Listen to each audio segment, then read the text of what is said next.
دو میں یاد رکھا، اور یہ اتنی بڑی نعمت اپنے والد کے لیے وہ دے رہے ہیں، یہاں سے تحفے جا رہے ہیں۔ اسی لیے والدین کی خدمت فقط ان کی زندگی میں نہیں ہوتی، ان کے مرنے کے بعد بھی جاری رکھنی چاہیے۔ صلوات پڑھیے گا محمد و آل محمد کے ساتھ۔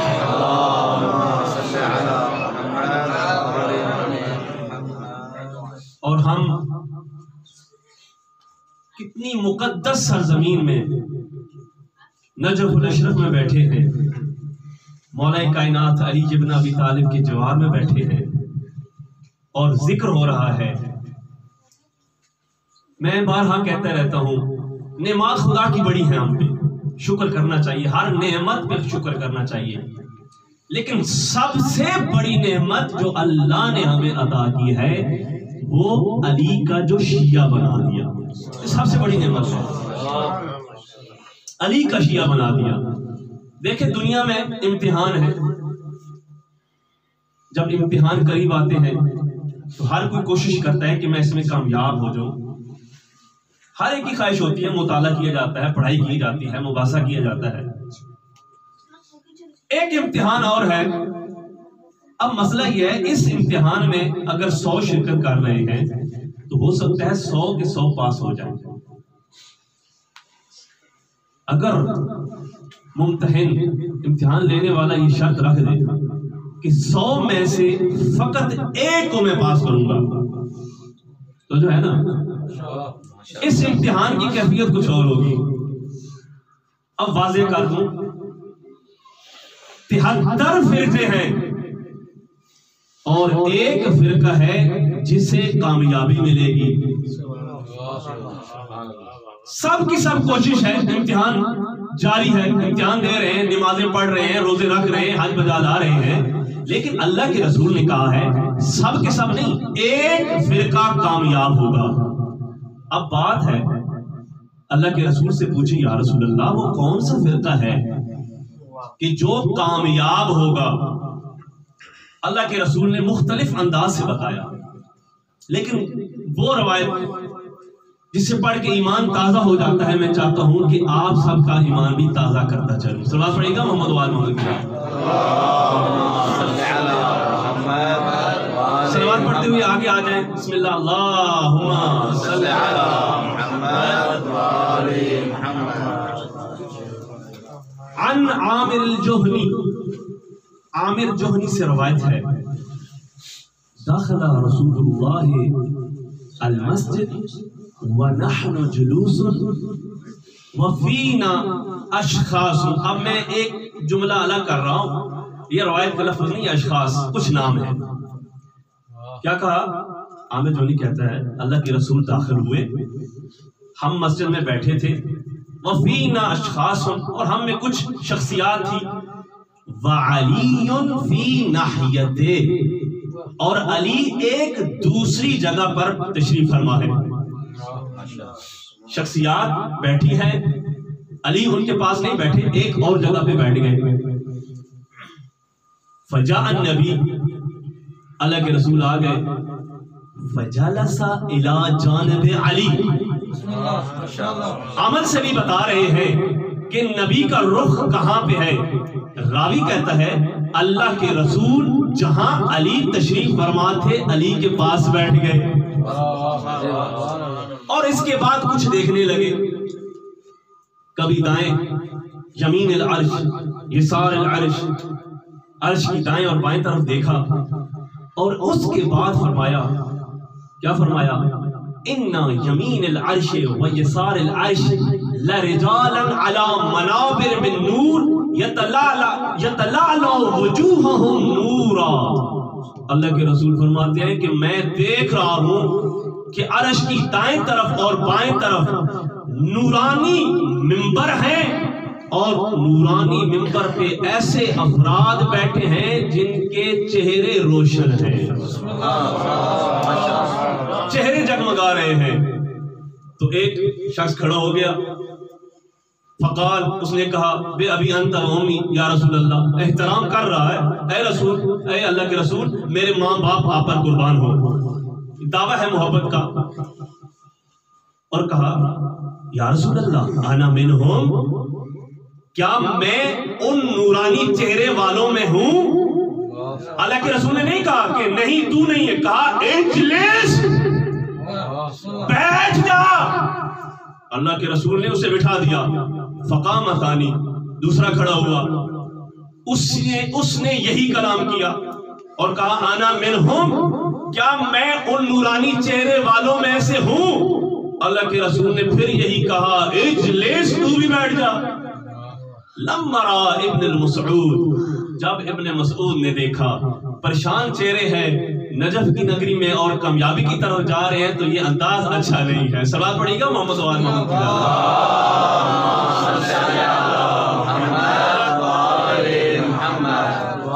وہاں پہ بھی خاموشی چھا گئی جب دونوں کو جواب مل گیا۔ لما رأى ابن مسعود، جب ابن مسعود نے دیکھا ما قال لهما، کہ اللہ کے رسول نے ان دونوں سے کیا کہا، وہ آئے اور عزت و احترام کے ساتھ رسول خدا کے قدموں میں جھک کے کہتے ہیں یا رسول اللہ بے ابی انت و امی، یہ حقیقی محبت کا دعویٰ ہے، جیسے زبان پر الفاظ ہیں دل میں بھی وہی ہے۔ اے اللہ کے رسول، میرے ماں باپا پر قربان ہو جائیں، صف لہم حتی نعرف بصفاتہم، یا رسول اللہ ان کی صفات بیان کرے تاکہ ہم انہیں صفات سے پہچان لیں۔ وہ نورانی کون ہیں جو نورانی ممبروں پر بیٹھے ہیں؟ تو اللہ کے رسول نے فضرب علی منکب علی، اللہ کے رسول نے اپنے بھائی علی کے کاندھے پہ ہاتھ رکھا اور فرمایا ھذا وشیعتہ ھم الفائزون، یہ میرا بھائی علی اور اس کے شیعہ ہی کامیاب ترین ہیں۔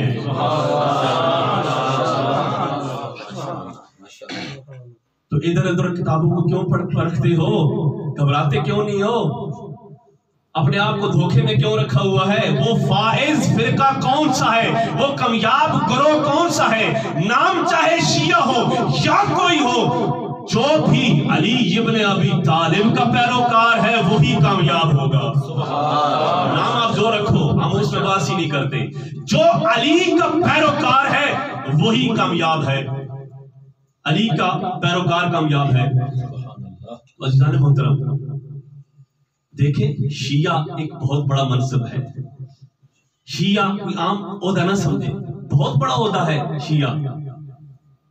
اس شیعت میں بہت بڑی منزلت ہے، خدا کا لطف و کرم ہے شیعہ بننا۔ لیکن سوال یہ ہے کہ یہ شیعہ ہوتا کیا ہے؟ تو جو ہے اگر رٹ لگائے رکھیں شیعہ شیعہ، میں علی کا شیعہ، تو میں بن جاؤں گا۔ شیعہ کا معنی آپ جو کرتے ہیں اور کتابوں میں پڑھتے ہیں، شیعہ کہتے ہیں جو علی کا پیروکار ہو۔ ٹھیک ہے، ان کی محبت کے بنا کچھ بھی ممکن نہیں ہے، اور روایات کے آپ پڑھتے رہتے ہیں من مات علی حب آل محمد مات شہیدہ، اتنا بڑا مرتبہ ہے۔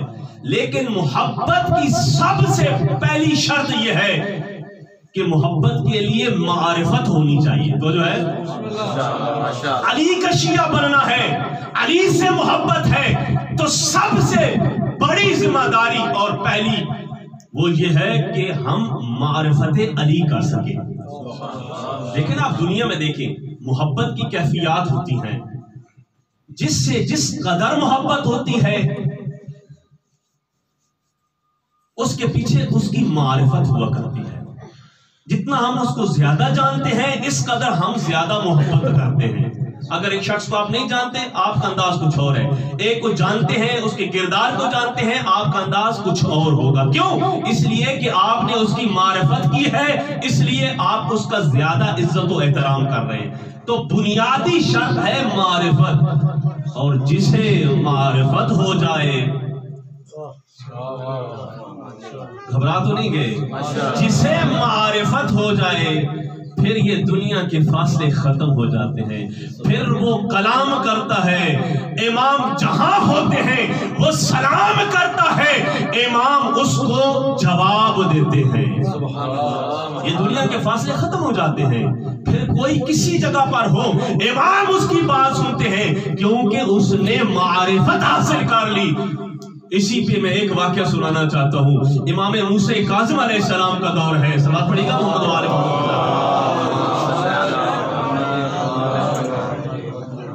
امام کا دور ہے اور امام نے اپنے کچھ افراد جو ہیں علماء کا گروہ خمس اکٹھا کرنے کے لیے بھیجا.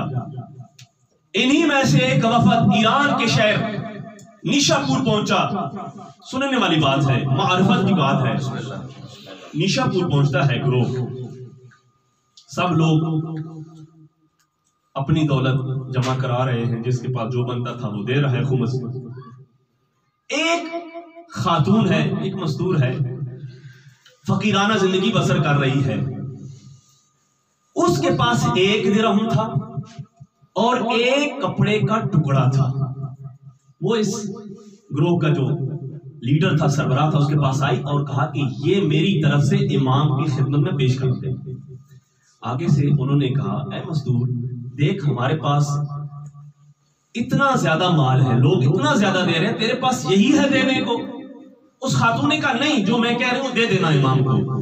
اب کچھ عرصے کے بعد جب یہ علماء پہنچتے ہیں, واپس امام کی خدمت میں حاضر ہوتے ہیں, خوشی سے امام کو کہنا چاہتے ہیں کہ ہم اتنا زیادہ خمس جمع کر کے لائے ہیں. ابھی گفتگو ان کی شروع نہیں ہوئی کہ امام نے کہا, سب سے پہلے جو تمہیں ایک مومنہ نے, ایک میری چاہنے والی نے ایک درہم اور کپڑے کا ٹکڑا دیا ہے, وہ مجھے پیش کرو.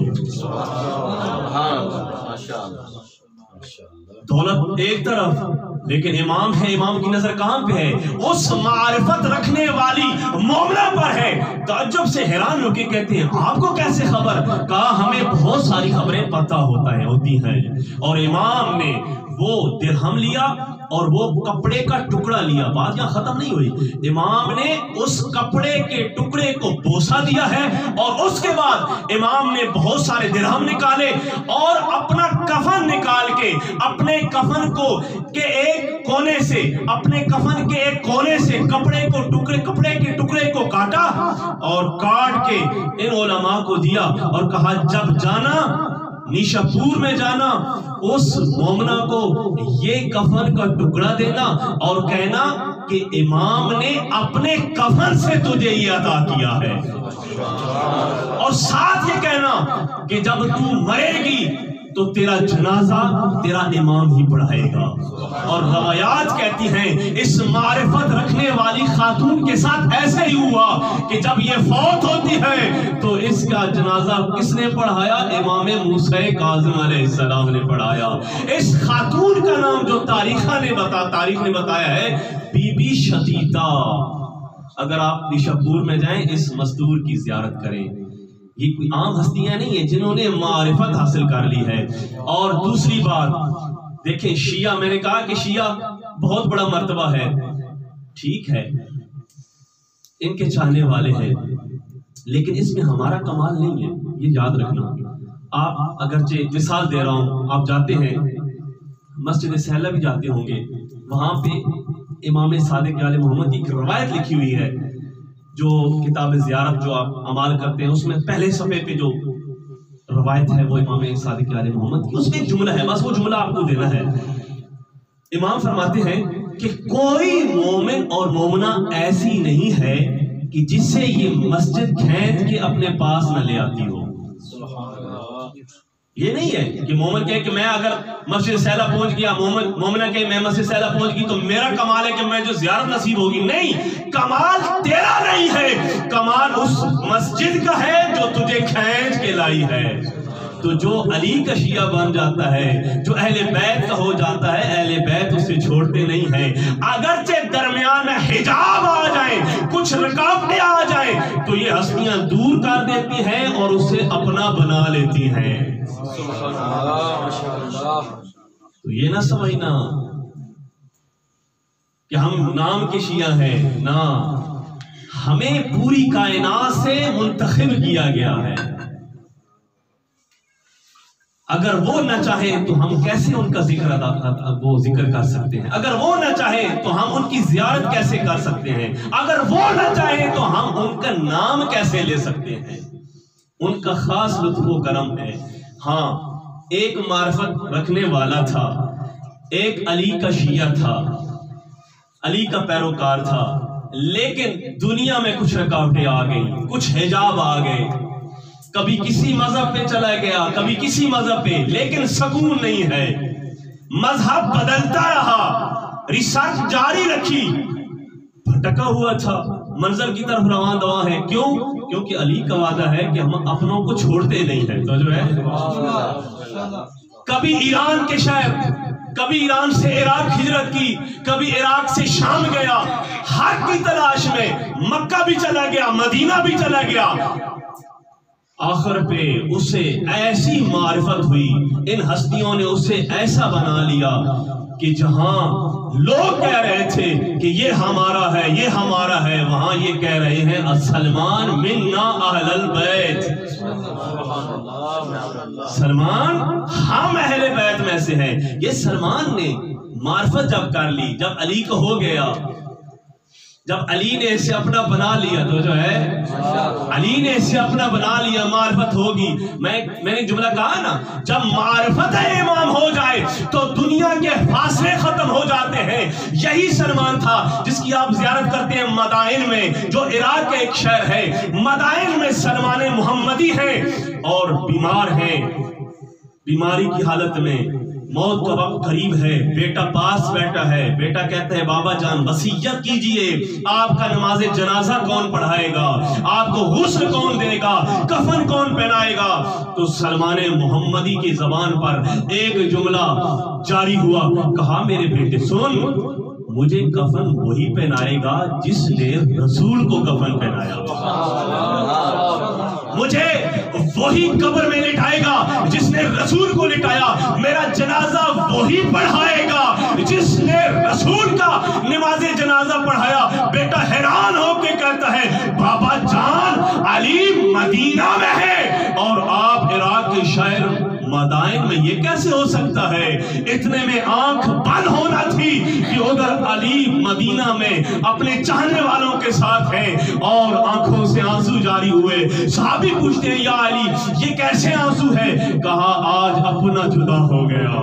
اور روایات کہتی ہیں کہ علی چند لمحوں میں حکم خدا سے مدینہ سے مدائن آئے اور لوگوں نے دیکھا کہ علی علیہ السلام نے خود اپنے چاہنے والے سلمان محمدی کو غسل دیا، کفن پہنایا، نماز جنازہ پڑھائی اور قبر میں اپنے ہاتھوں سے لٹایا۔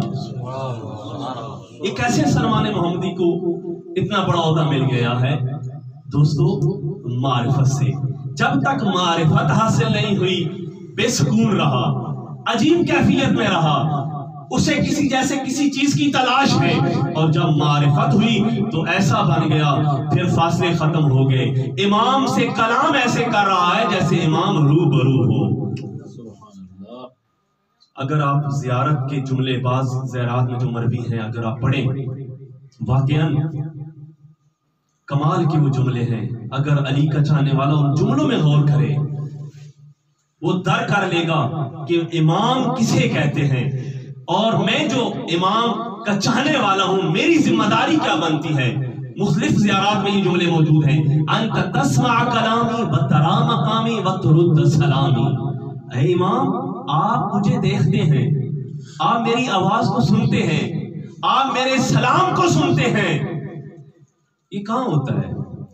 جب آپ کو کوئی دیکھ رہا ہو، آپ کی بات سن رہا ہو، اس کا مطلب کیا ہے؟ وہ حاضر ہے، آپ کے پاس ہے، آپ کو دیکھ رہا ہے، آپ کی بات سن رہا ہے۔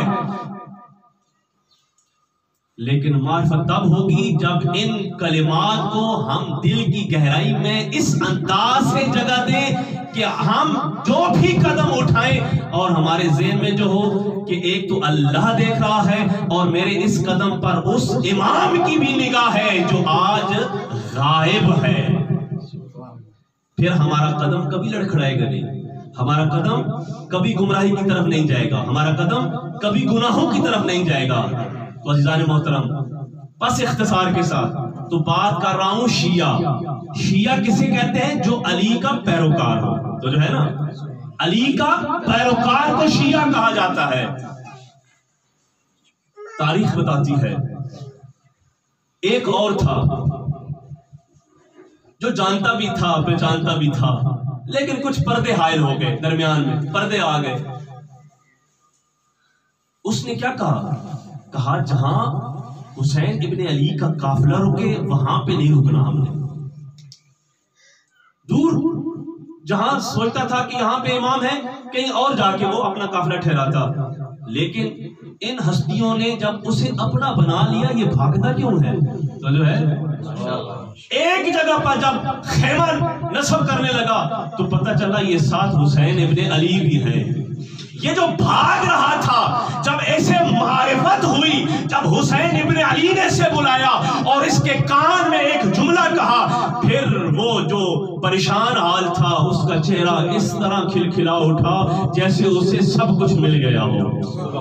اور تاریخ نے لکھا کربلا میں یہی معرفت امام رکھنے والا تھا. جب امام نے کہا جو چھوڑ کے جانا چاہتا ہے مجھے چھوڑ کے چلا جائے، اور تاریخ نے وہ اس طرح سے بیان کیا، بجھایا ایک دیا چہرے 72 ہو گئے روشن، اندھیرا خود پریشان ہے، بجھا کیا تھا جلا کیا ہے.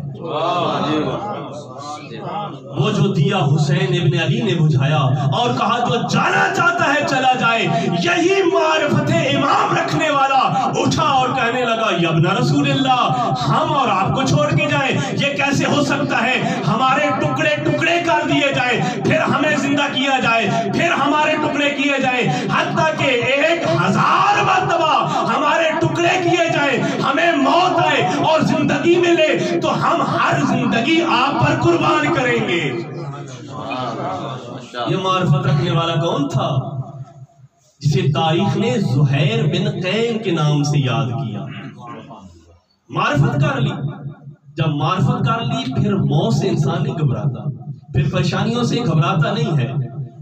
امام کی معرفت جب حاصل ہو جائے تو شیعہ علی کا پیروکار، علی کا چاہنے والا. دیکھیں آسان سی بات ہے، آسان سی بات ہے، چونکہ آپ علماء کرام ہیں، میں آپ کے لیے نہیں بلکہ چونکہ ریکارڈنگ بھی ہے، عوام میں بھی یہ بات جائے گی تاکہ ان کے لیے مفید ہو کہ شیعہ کو سمجھانا چاہتا ہوں. یہ شیعہ کا معنی کیا ہے، شیعہ کا مطلب کیا ہے، تاکہ آسان لفظوں میں ہر ایک تک یہ بات پہنچ جائے. سلوات پڑھیے گا محمد وآل محمد.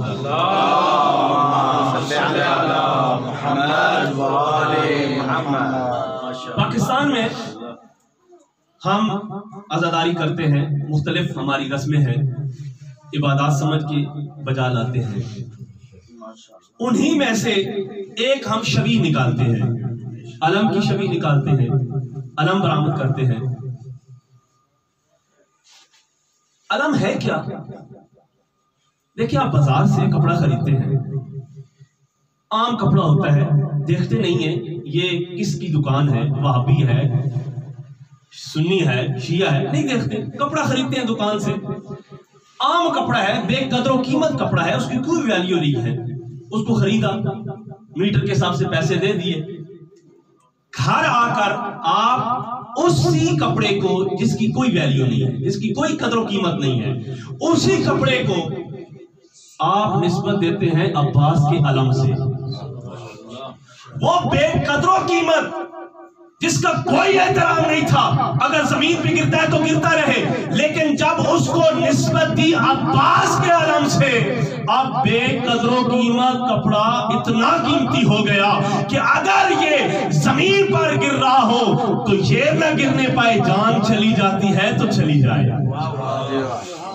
یہ اس کپڑے کو اتنا بڑا مقام کیسے ملا، اتنی بڑی عظمت کیسے ملی، اتنا بڑا رتبہ کیسے ملا، اتنی بڑی منزلت کیسے ملی، اتنی کیسی قیمت ہوگی اس بے جان کپڑے کی؟ وہ اس لیے ہوئی کہ اس میں کپڑے کا کمال نہیں تھا، کمال تھا نسبت کا. جو ہے کمال تھا نسبت کا. اس کو دی عباس کے علم سے نسبت. جب نسبت مل گئی تو یاد رکھنا اب یہ بے قدر و قیمت کپڑا نہیں ہے، یہ جھکنے نہ پائے، کسی ایسے مقام پر نہ لے کے جانا جہاں نجاست ہو. تو جو ہے نجاست سے دور رکھنا، اس کا احترام کرنا، اس کو پہچان لینا، اس کی منزلت دیکھ لینا. اب یہ باعظمت ہے، با قدر ہے، با قیمت ہے، اب اس کا احترام کرنا. کیوں؟ اس لیے کہ اس کو عباس کے علم سے نسبت ہے. تو ذرا اسی پہ غور کریں. ہم کہتے ہیں شیعہ کو کس سے نسبت ہے؟ تو جو ہے شیعہ کو کس سے نسبت ہے؟ شیعہ کو نسبت ہے علی سے. پہلے عام تھا، جب کہا میں علی والا، تو اب یاد رکھ تیری نسبت ہے علی سے. کہیں کسی ایسی جگہ پر نہ جانا جہاں گناہوں کی غلاظت کا خطرہ ہو. اپنے آپ کو محفوظ رکھنا، اپنے آپ کو بچانا. اب تو بے قدر انسان نہیں ہے، تو کوئی عام انسان نہیں ہے. اب تو نے اپنی نسبت علی سے دے دی ہے. ارے نسبت کو سمجھانا ہے نا. نسبت اگر دیکھے ایک بچے کی باپ سے نسبت ہوتی ہے. آج ہمارے معاشرے میں کیا ہوتا ہے؟ اگر بچہ اچھا کام نہ کرے، گندے کام کرے، تو لوگ کیا کہتے ہیں؟ لوگ اس بچے کو نہیں کہتے، اس بچے کو برا بھلا نہیں کہتے. کہتے ہیں اس بچے کے کارنامے ایسے ہیں تو اس کا باپ کیسے ہوگا. کیوں باپ کی طرف لوگوں نے انگلیاں اٹھائی؟ کیونکہ بچے کی نسبت باپ سے ہوا کرتی ہے. تو یاد رکھو جب کہا ہم علی والے تو پھر منزلت بڑھ گئی. پھر اپنے کردار کو تبدیل کرنا پڑے گا، پھر اپنے آپ کو تبدیل کرنا پڑے گا. کیوں؟ اب تو عام نہیں رہا. اب تیرے ہر قدم پر لوگوں کا بھی نظر ہے اور تیرے ہر قدم پر امام کی بھی نظر ہے. اب سنبھل کے قدم رکھنا. کوئی ایسا کام نہیں کرنا، کوئی ایسے رخ کی طرف نہیں جانا جسے دیکھ کر یہ کہیں کہ اس کا کردار ایسا ہے تو اس کے امام کا کیسا کردار ہوگا. خبردار، ہر قدم سنبھال کے رکھنا اور ایسے بن جانا جیسے معصوم چاہتے ہیں. کسی معصوم سے پوچھا گیا کہ مولا آپ کا چاہنے والا کیسے ہو؟ تو امام نے کیا فرمایا تھا؟ امام نے فرمایا تھا ایک بستی میں اگر 100 بستے ہوں اور ان میں سے ایک ہمارا چاہنے والا ہو، ہمارا شیعہ ہو، اگر ان کے پاس کوئی جائے اور امانت کے بارے میں سوال کرے، میں امانت رکھوانا چاہتا ہوں، تو میں سے امین کون ہے؟ تو 99 کی انگلیاں اس ایک ہی طرف ہو. اگر عبادت کے بارے میں سوال ہو، سب سے زاہد کون ہے؟ تو 99 کی انگلیاں ایک ہی طرف ہو. ایسا کردار بنو کہ تمہیں دیکھ کر لوگ کہیں ان کا کردار ایسا ہے تو ان کا امام کتنا بلند ہوگا. تو حقیقت بھی یہی ہے. جب نسبت مل گئی، میں نے کہا نا کوئی عام عہدہ نہیں ہے، یہ عام منصب نہیں ہے، یہ عام چیز نہیں ہے. جب کہا علی والا تو پھر فرائض بھی بڑھ جائیں گے، پھر ذمہ داری بھی بڑھ جائے گی. تو خدا مند تعالیٰ ہمیں توفیق دے کہ جیسے معصومین چاہتے ہیں ہم ایسے بن جائیں. سنا پڑے گا محمد وال محمد.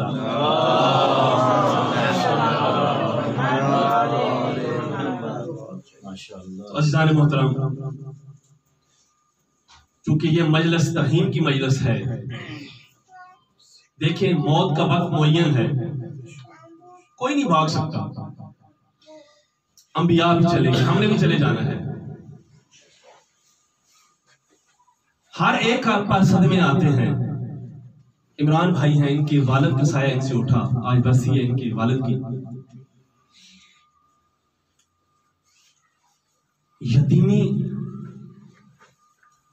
یتیمی کی حقیقت وہ جانتا ہے جس کا باپ اس دنیا سے اٹھ جائے.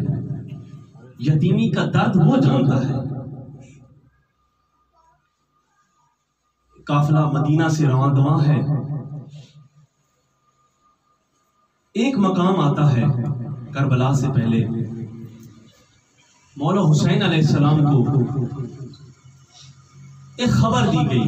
امام کس انداز میں بیٹھے ہیں کہ امام کی گود میں امام کی بیٹی سکینہ سلام اللہ علیہ بیٹھی ہیں. امام اس سے پیار کر رہے ہیں، کبھی رخساروں کو بوسہ دے رہے ہیں، سر پہ ہاتھ پھیر رہے ہیں. کسی نے آ کے امام کو خبر دی کہ مولا مسلم مارے گئے. اب امام کا انداز کیا تھا؟ امام نے اپنی بیٹی کو اپنی گود سے اٹھایا اور مسلم کی یتیم بچیوں کو اپنی گود میں بٹھایا اور پیار کرنے لگے. تو سکینہ سلام اللہ علیہ فرماتی ہیں بابا جان مجھ سے کیا غلطی ہوئی ہے؟ مجھے اپنی گود سے اٹھا دیا ہے، اور مسلم کی بچیوں سے پیار کر رہے ہیں، تو میرے مولا حسین نے اپنی بیٹی سے کیا کہا تھا بیٹی ان کا بابا مارا گیا ہے، یہ یتیم ہو گئی ہے، اور یتیموں سے اسی طرح پیار کیا جاتا ہے۔ سکینہ سلام اللہ علیہ نے یہ نقشہ بنا لیا تھا نا، جب کوئی یتیم ہو جاتا ہے تو اس سے لوگ پیار کرتے ہیں۔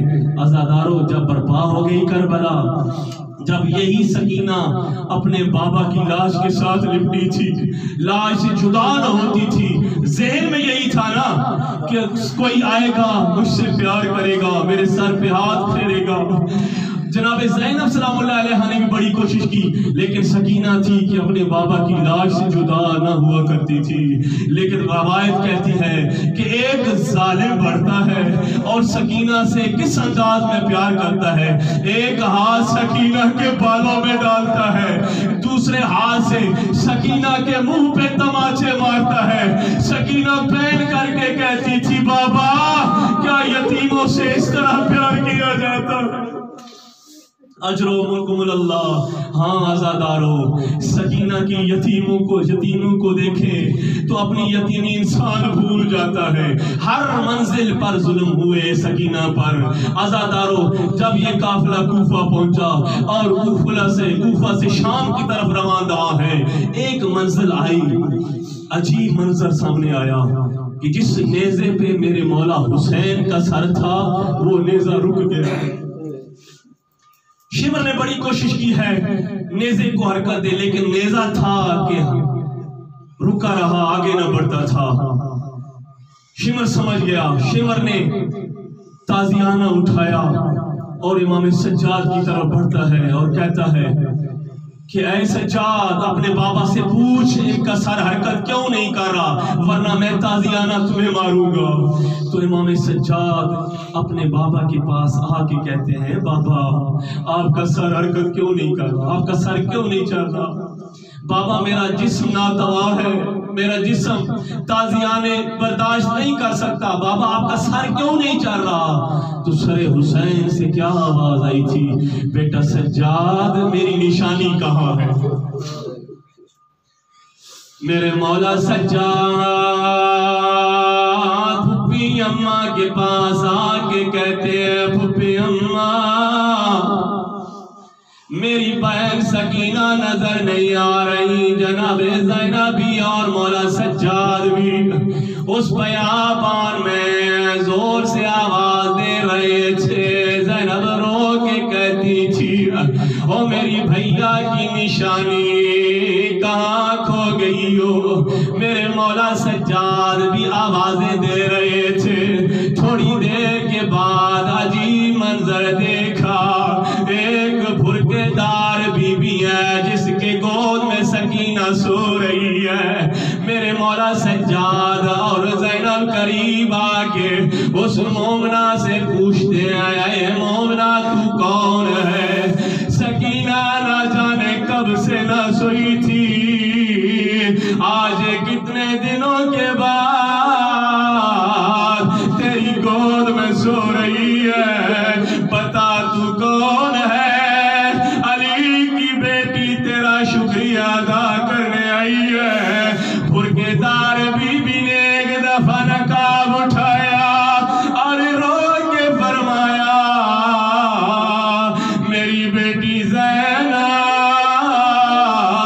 پہچان میں تیری ماں زہرا۔ عزادارو اتنا سننا تھا، ماں سے لپٹ گئی زینب، رو کے کہتی تھی، اماں اب آئی ہو جب میرا حسین مارا گیا، جب میرا اکبر مارا گیا، جب میرا عباس مارا گیا۔ ذرا رو کے کہتی ہے، نہیں زینب، جہاں تیرا حسین گرا تھا میں اپنے ہاتھوں سے مٹی کو صاف کر رہی تھی۔ اجرکم اللہ۔ ہاں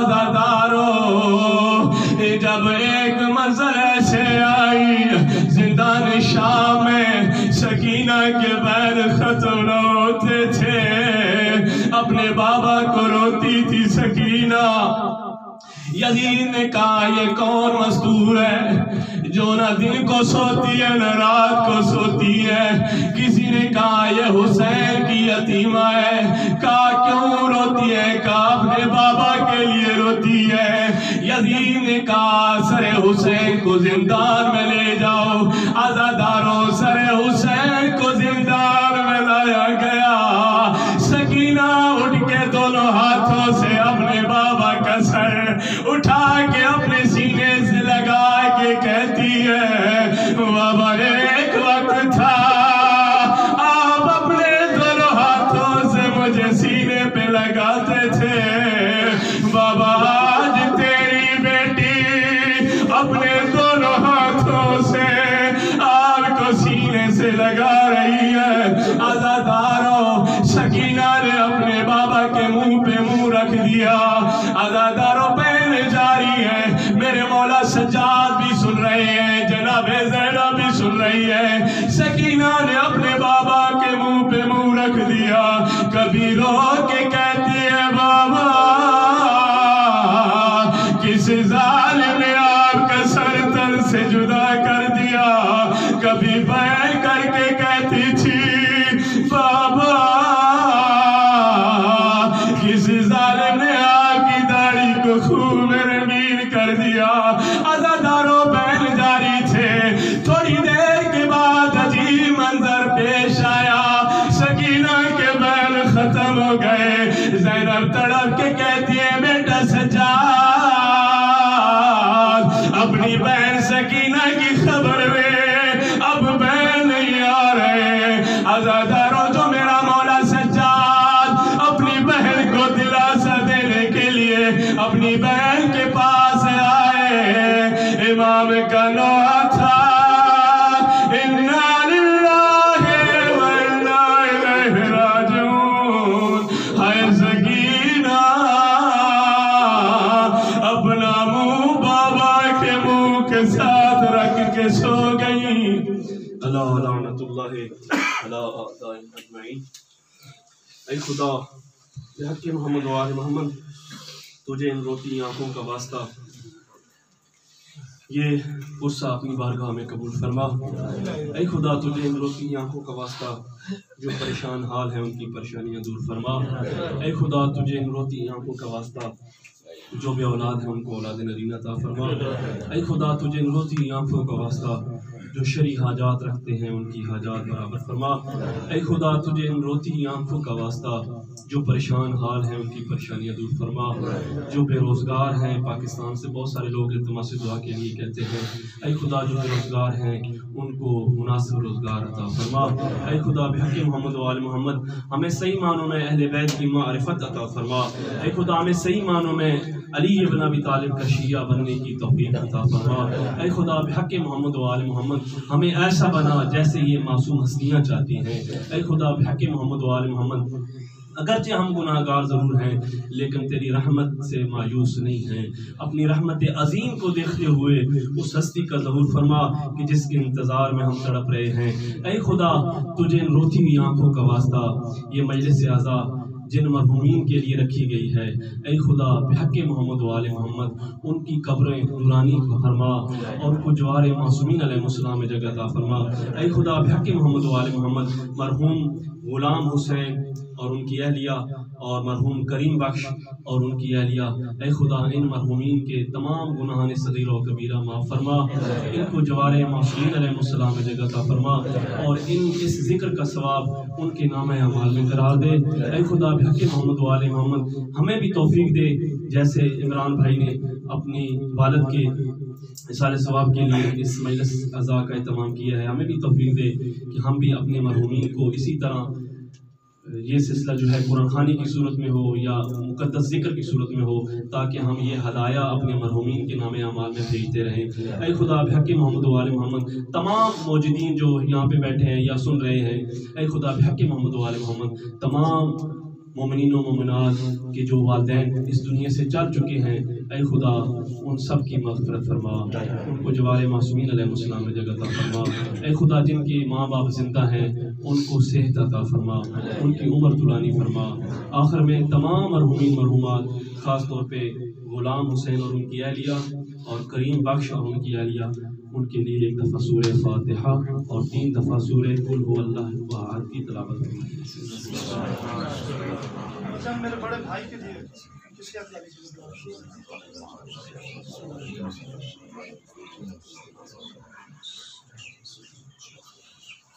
صراط الذين أنعمت عليهم